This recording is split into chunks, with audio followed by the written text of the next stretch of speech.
Now, the next thing we're also going to look at is, can we say that is there a legal way of stealing from the government?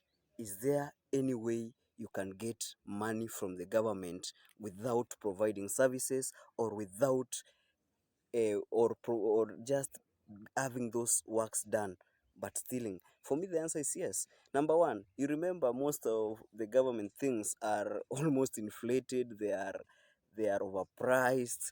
They are, all those things. The second thing is that, procurement officers were the mostly likely to be castigated, or the sacrificial lamb in this procurement process, because they are the one who initiate, they are the one who implement, they are the one who ensure that the goods that were procured are brought, and ensure that they do the inspection.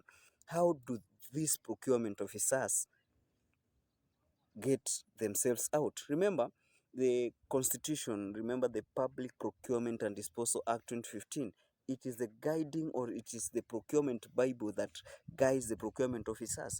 And any, just not by abiding by this, you can be sued if the case goes to goes to court. How do procurement officers eliminate themselves from this kind of cases? Now, number one, this is what they do. The procurement officers, there's sometimes these accounting officers or these politicians may put influence to procurement officers. And for procurement officers, because they are afraid of losing their jobs, or they are afraid of being discriminated, or they are being afraid of harassed, they tend to just play along. So how do they get themselves out? Remember, after identifying the problem, maybe say, we are buying a particular type of product or service, the next thing we do is what we call coming up with a specification. And there's different way of coming up with a specification. Number one, it can come directly from the user department. Number two, the procurement officer themselves can develop this specification. um, Number three, specification also can be done by a sample, by a brand name. Now, mostly, how do these procurement officers eliminate themselves from this? Number one, remember, if you try to put a specification without a sample or a specification, then you're being exposed to a lot of varieties, which will have different prices, but at least there's that average market price, which the procurement of SaaS will do what we call an average, and they say this is the one we're going to negotiate for. So when procurement officers are told that you have to procure something, like the deputy governor, seat for Siaya, who was prosecuted, who was taken to the Senate for impeachment for purchasing a seat worth 1.5 million. Why was he set free?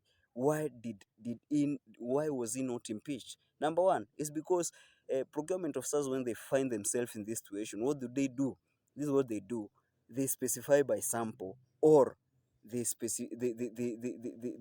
write their specification by brand name.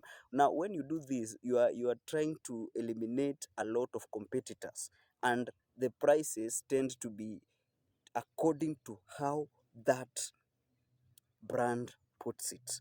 So that's how, number one, how they get it. Now, secondly, remember, the accounting officers, or those who in charge, the politicians, can have their own suppliers who, for example, they can influence the procurement process by colliding with the procurement officers, so that they can provide to suppliers who maybe have a connection to the politicians.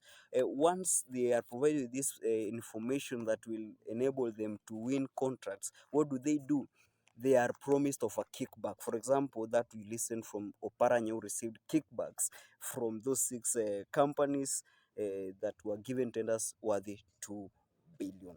So these kickbacks are the way politicians gain money without even stealing. Remember, they have specified by sample. Remember, they have also they provide information. Information is everything. Once you are given information on how to win, or you are a KCC candidate, provided with the exact paper, it's hard for you to fail. So once this information is leaked, and remember, the constitution says that there must be no communication between suppliers and or bidders and the procuring entity. So you find politicians can interfere with this, so that you find there's a communication. You find that a specific supplier gets gets or puts all all the requirements it gets. So when he prepares the tender document, there is a little room for mistake. Now once the tender has gone through and the bidder wins, remember, sometimes you might have won because maybe those you can find even those bidders, mostly because they're registered, or information might be limited so that it can be provided to specific kind of people. Those specific kind of people, you might find even they come in the same company, so they win, or they have those political connection on how they're going to win. So if the information is given to specific people, these specific people are going to put out the bidders. Those that do not know are not going to bid. You understand? If they are not going to bid, it is hard for the competition process is interfered, and it does not happen. So once information is limited or information is given to specific suppliers, now the specific bidders can easily win these tenders, and after that the kickbacks comes from the politician down to the procuring entities, by even also following the procurement processes. And that's why it's hard for you even to maybe prosecute some procurement officers, or it's hard for you to realize if there is any problem unless there is a whistle blower. Thank you.